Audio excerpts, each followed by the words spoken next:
High school nightmare. Sophie Grant had always hated staying late at Riverside High School. The building, constructed in 1962, had a reputation. Whispered stories passed down through generations of students about strange sounds in empty classrooms, shadowy figures in the hallways, and the tragedy that had occurred in 1985 when a teacher named Margaret Holloway had suffered a mental breakdown and taken her own life in the teacher's lounge on the third floor. But Sophie was student body president, and tonight she'd volunteered to help set up decorations for tomorrow's homecoming dance. She thought other students would be helping, but one by one, they'd made excuses and left until only Sophie remained, alone in the cavernous gymnasium at 9:47 p.m. on a Friday night. "Just finish the banner and go home," Sophie muttered to herself, climbing the ladder with staples and a long Homecoming 2024 banner. Her voice echoed strangely in the empty gym, bouncing off the walls in a way that made it sound like someone was repeating her words back to her. The overhead lights hummed, that distinctive fluorescent buzz that every student knew. Sophie had convinced the janitor, Mr. Torres, to leave the gym unlocked for her, promising she'd lock up when she finished. Now she regretted that decision. The school felt wrong when it was empty, too big, too quiet, with too many dark corners and locked rooms. Sophie secured one end of the banner and was moving the ladder to reach the other side when she heard it, a locker slamming somewhere in the hallway outside the gym. She froze, her heart rate picking up. "Hello? Mr. Torres." No response, just a hum of the lights and her own breathing. Probably just the building settling, Sophie told herself, though she didn't quite believe it. Old buildings made noise. That's what her dad always said about their house. But old buildings didn't slam lockers. Sophie finished hanging the banner and climbed down, gathering her supplies. Time to leave. She could decorate more tomorrow when other people were around. She pushed through the gym doors into the main hallway, and the temperature dropped immediately. Sophie could see her breath misting in front of her face, which was impossible. The heating system was on, and it had been warm in the gym. The hallway stretched before her, lined with lockers on both sides, classroom doors dark and locked. The overhead lights flickered once, twice, and Sophie's hands tightened on her backpack straps. "Just walk," she whispered. "Walk to the exit. Don't run. There's nothing here." But as she walked, she became aware of footsteps behind her, soft, shuffling steps that stopped when she stopped and resumed when she started walking again. Sophie spun around. The hallway was empty. Nothing but lockers and closed doors and that awful flickering light. "Who's there?" Sophie called, trying to sound authoritative rather than terrified. "This isn't funny. I'm calling security." Laughter echoed through the hallway, thin, brittle laughter that sounded wrong, like it was being played backward. It came from everywhere and nowhere, bouncing off the lockers and tile floors until Sophie couldn't tell which direction it originated from. She ran. Sophie sprinted down the hallway toward the main exit, her sneakers squeaking on the polished floor. Behind her, the laughter grew louder, and now she could hear other sounds, whispers and voices that overlapped and blended together, saying things she couldn't quite make out. She reached the main doors and pushed. They didn't budge. Locked. But they shouldn't be locked. Mr. Torres always left them open until 10 p.m. on nights when activities ran late. No, no, no. Sophie gasped, pulling harder. The doors were solid, immovable. Through the glass, she could see the parking lot, her car sitting alone under a streetlight. So close. Freedom right there. A sound behind her made Sophie turn. At the far end of the hallway, near the gym she just left, a figure stood silhouetted against the emergency exit light.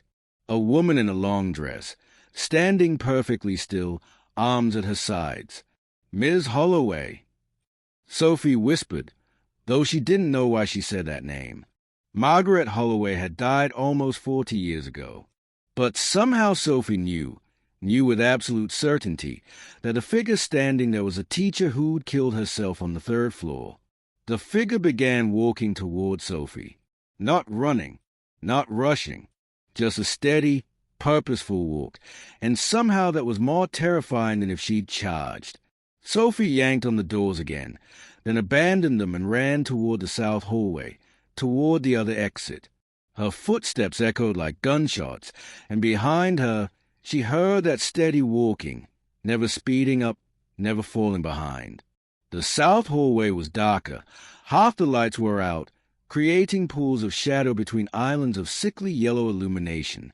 Classroom doors lined both sides, and as Sophie ran past them, she saw movement in her peripheral vision. Faces pressed against the small windows in each door, watching her run. Students' faces, but wrong, too pale, with hollow eyes and mouths open in silent screams. "This isn't real," Sophie sobbed, not slowing down. "This isn't real." But it felt real. The cold air burning her lungs felt real.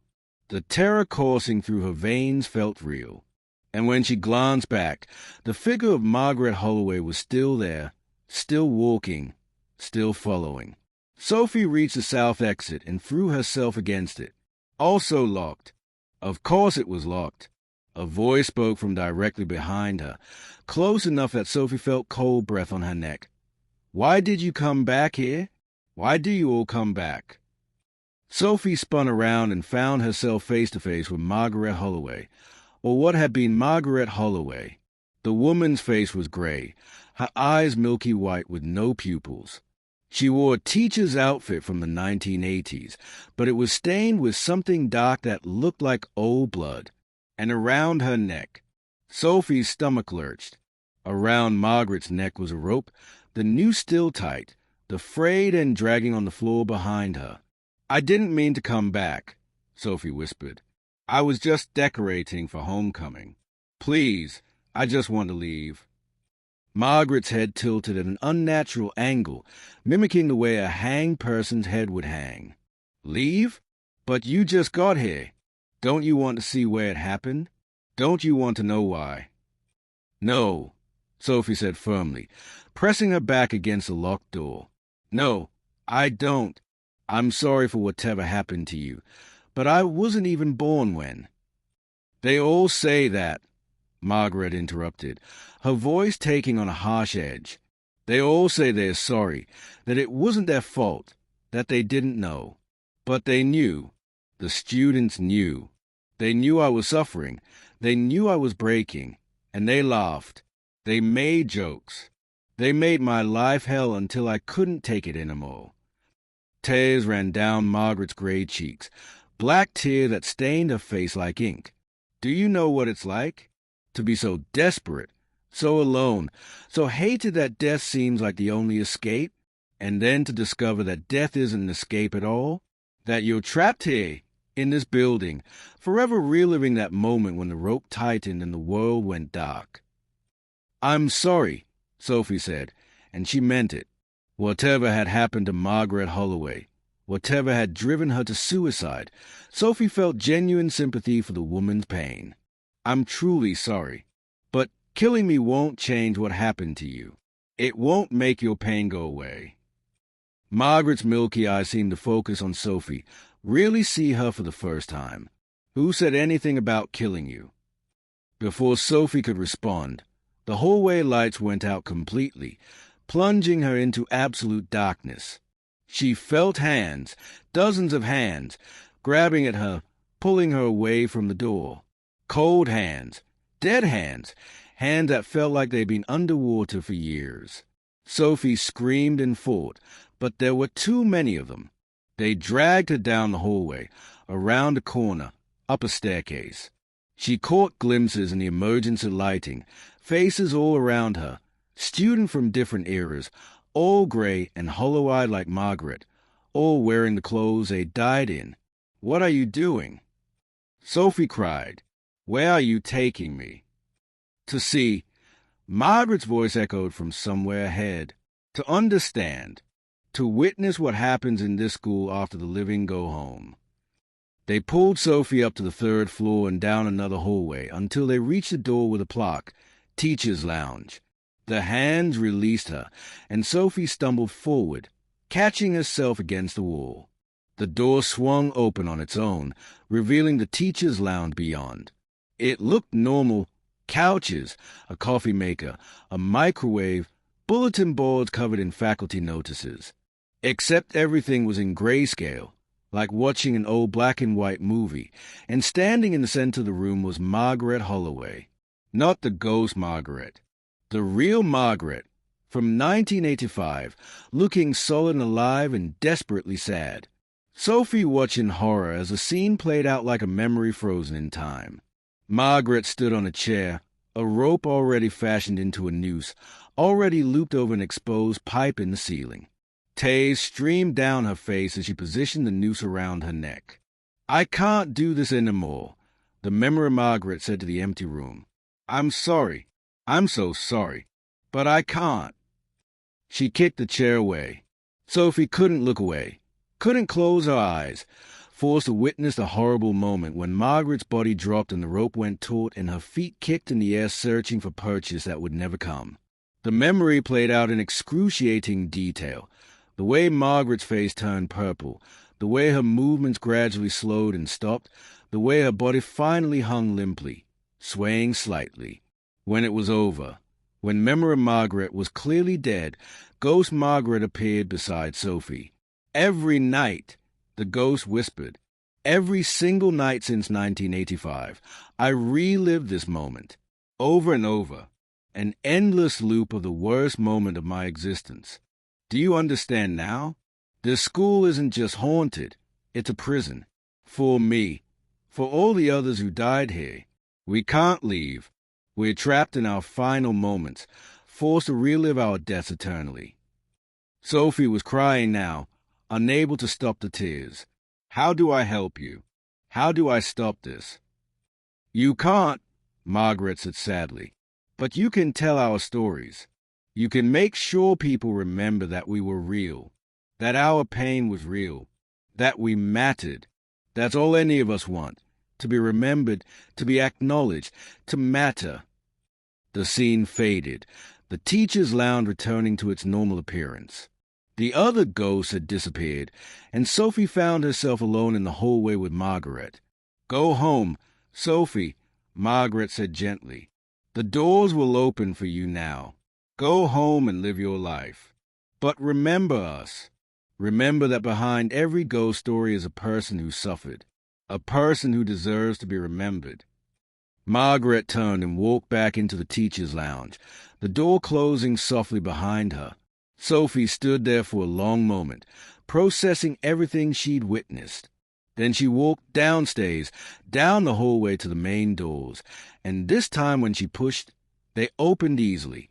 The cold night air hit her face as she stumbled into the parking lot, and Sophie had never been more grateful to feel the solid earth beneath her feet, to see the stars above, to be alive and free. She drove home in a daze, barely remembering the journey. That night, she lay awake thinking about Margaret Holloway, about all the ghosts trapped in Riverside High, reliving their worst moments forever. The next day, Sophie went to the school library and researched Margaret Holloway. She found old yearbooks, newspaper articles about the suicide, obituaries. She learned that Margaret had been a dedicated English teacher who'd struggled with depression, that students had bullied her mercilessly, that the administration had ignored her pleas for help. Sophie started a project, documenting the stories of everyone who died at Riverside High over its 62-year history. Margaret Holloway, 2 students who died in a car crash coming home from a football game in 1973, a janitor who'd had a heart attack in 1998, a freshman who committed suicide in 2015. She made a memorial website, gathered photos, interviewed family members and former students. She made sure each person was remembered, their stories told, their lives honored. And on the 3rd floor of Riverside High, in the teacher's lounge that students rarely use, Sophie placed a small plaque. In memory of Margaret Holloway, 1950 to 1985. Teacher, reader, lover of poetry. You mattered. You are remembered. May you finally find peace. Sophie never saw Margaret's ghost again. But sometimes, late at night when she was alone in the school for student council meetings, she'd feel a gentle presence, not threatening, not frightening, just grateful. The haunting continued. Other students occasionally reported strange experiences. But for Sophie, the school was no longer a place of terror. It was a place of memory, where the dead and the living shared space, where the past reached out to the present, reminding everyone that behind every ghost story is a human tragedy that deserves to be acknowledged. And in the teacher's lounge on the third floor, if you listened carefully on quiet nights, you could sometimes hear the sound of someone crying, but the tears were no longer tears of despair. They were tears of relief.